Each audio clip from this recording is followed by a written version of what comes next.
Should you be splitting bills 50-50 with your significant other in 2024 the way this economy is? My answer is absolutely yes. That's probably the most smartest idea you can possibly do. If you saying opposite, you saying you should pay all the bills or you should pay everything 70-30 or whatever your weird split is where you're paying majority of it, you're probably the most dumbest person in America right now, especially if you're making less than $100,000. And here's why.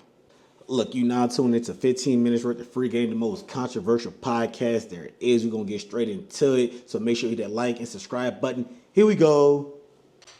Reason number one, if you make less than $100,000, then you should absolutely be splitting that rent 50-50.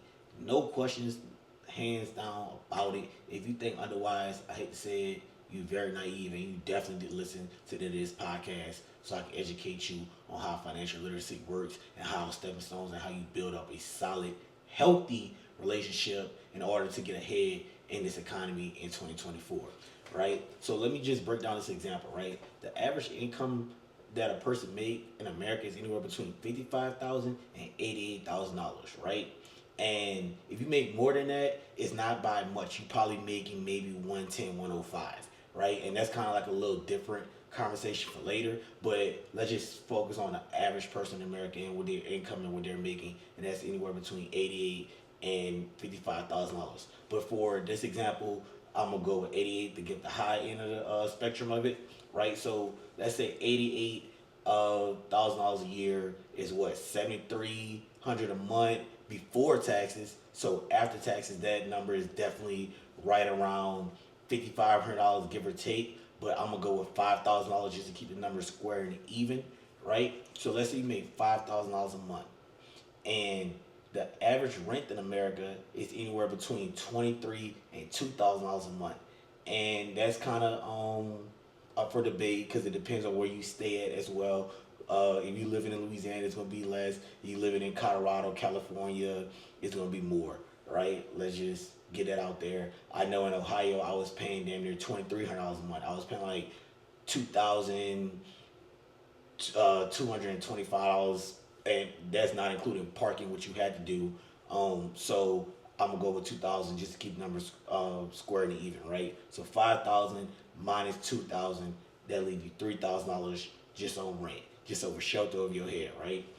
With that $3,000, you still have to pay for lights, water, Wi-Fi, and other little knickknacks that you may have, right? Subscriptions, all this stuff like that, right? So let's say you have another $500 in utility bills, right? And I don't think that's too far to add off, right? So let's say now now you at $2,500. Now let's say you spend another $500 a month on groceries. Now you at $2,000 left, right? Buddy, it's gone already. It's gone, right? Five, two went to rent, another 1,000 went to living expenses, necessities in the summary, right? So you left with $2,000, right? So now let's say the average car payment in America is $800. I know some people paying a little bit more than that. I know people are paying a little bit less than that, right? And it kind of depends on what kind of car you drive. If you're driving like a Hellcat, Benz, or anything like that, you're paying more on the 900 side of the spectrum. If you got somewhere like a Honda or a Kia, you're paying more on like that $600 scale. So let's just keep it square at $800 for the average, right? And that's just not the car, though. That's insurance included as well. So adding that up, now you left with 2,000 minus that, you left with $1,200, right? $1,200. You still didn't include 401k. You didn't include 401k, student loan debts if you have them, gas, savings, and other needs you may have if you have a kid or not, right? Fuck that. If you make less than $100,000, you don't need to have a kid. I'm sorry. Like it is a true burden to have if you got a kid making less than $100,000. Not saying it's possible. Shout out to all the people that do it, but deep down, you need to make more money regardless, right? But shout out to all the people that do it. Shout out to all the single mothers that's doing all this salary, because you definitely need to pat on your back, because that's definitely a hard pill to swallow and to do, especially making less than $100,000 a year. So that's not easy. I'm not lying to you, right? So if you really factor into that, right, and after all those bills and said done, you left with $500, right? $500 after you pay for those initial bills after the $1,200, right? And you trying to tell me with $500, you still gotta pay for dates, uh, get her hair done, nails done, make her feel special, do little romantic things, Christmas, holidays, uh, bro, Valentine's Day, like, bro, it's damn near impossible. $500? Are you serious? Like, you ain't even investing in yourself first, and you trying to worry about holidays, Christmas, and Valentine's Day, like, cut it. That's not gonna work. Like, that's truly not gonna work at all. So my scenario is, right, you should be paying things 50-50, right?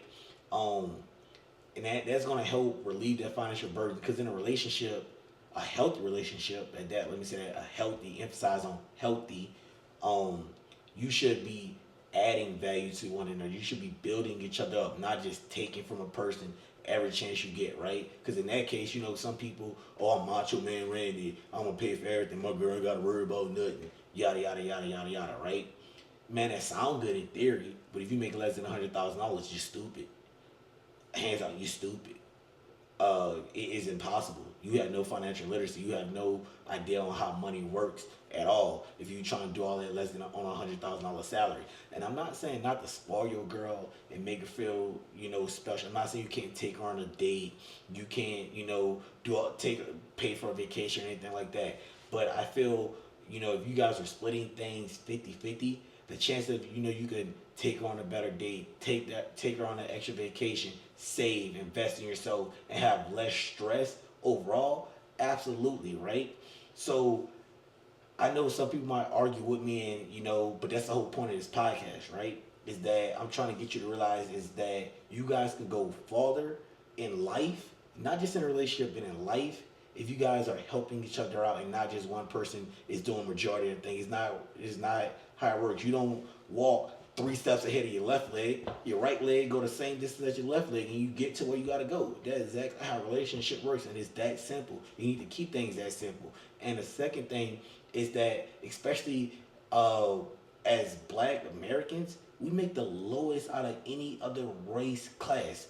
Not trying to be racist or anything, but maybe Hispanics might be a little bit lower than that pay scale. But Hispanics and Blacks are the lowest income per race. You trying to tell me you want to provide for everything? You make the lowest out of every race in the world?